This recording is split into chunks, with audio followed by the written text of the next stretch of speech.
one step closer to Cooper Flag. And in a league where only 3-point shooting matters, I don't get the defensive principles that are taught to these Sixers.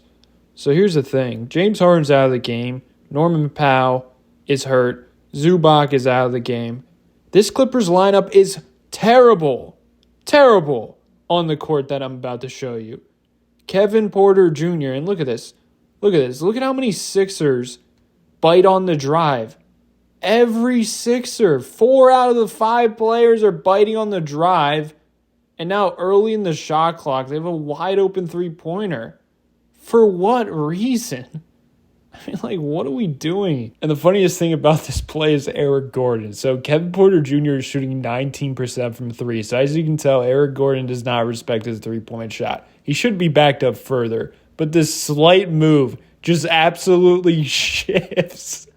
It absolutely destroys Eric Gordon. And now the whole entire defense is broken. Fuck. This team is so obsessed with just giving the other team an advantage. Like, I just couldn't fathom the strategy against a Kevin Porter Jr. led lineup. Like, just let him dribble. Who cares? Why are you pressuring him? Why are you showing 2 on Kevin Porter Jr.?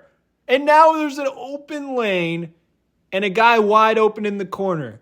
What on earth is this defensive coverage? It makes 0 sense. You're just gifting them easy passes, easy opportunities in a lineup they should be struggling to get open shots. I feel you, Paul George. I really do. I really feel you. And you know, Kevin Porter Jr. was cooking this coverage, so of course it's going to work against James Harden. These scary double teams, oh my goodness, there's no way he's going to be able to read the floor. Well, actually, free dunk.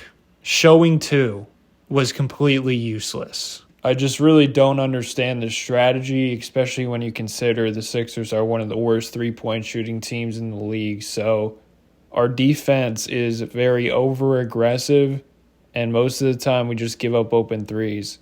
And then on the other end of the floor, we're probably not hitting threes, so we're instantly losing the three-point battle. If anything, our defensive strategy without Paul George and Joel Embiid should be make them shoot tough, contested twos, make them live at the rim, live in the paint, because it's way easier to compete if you're living with that rather than wide open three-pointers. I just couldn't believe that I felt like our defense had no chance versus a Clippers lineup led by Kevin Porter Jr. And then just like right out of the gate, in the beginning of the game, like the Sixers came out with no energy. They weren't prepared. They had no plan to get Maxey shots. They had no plan to get Jared McCain shots. In the first half, it felt like Maxey and McCain barely were on the court together. There's way too many possessions ending in Caleb Martin driving, Kelly Oubre initiating. Like, I have no clue what the game plan was coming in. Like, they instantly lost that game in the first 10 minutes because they had no plan.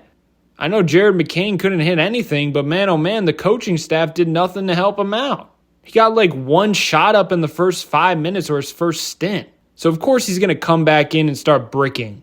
No shit, Sherlock. The offense has absolutely no rhythm to it. No flow, no passes. And Daryl Morey, you should resign tomorrow. Leave your letter on Josh Harris's desk in Washington, D.C.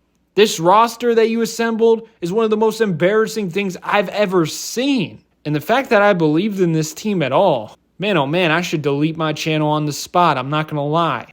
But man, oh man, the coach of this team has been a disaster. This team is so undisciplined. Half the time, the players don't know what they're doing offensively and defensively. Like you saw that free lane Zoo had. Okay, 1 guy's doubling or 2 guys are doubling. Where's the help? No one even helps. No one knows what they're running. And that was out of a timeout. This team is so undisciplined, badly coached, man. It's a hard watch. I can't believe how bad the product is. Even without Embiid and Paul George, I get losing games, but I don't understand having a feeling of helplessness defensively when you're going up against a bench lineup led by Kevin Mother Fluffin Porter Jr. And the year 2024, you're still giving Eric Gordon minutes and Daryl Morey. I really enjoy that we have a roster spot open because I like that. And I really enjoy Lonnie Walker's playing overseas because I really enjoy watching Eric Gordon play basketball. It's one of my favorite things on this earth.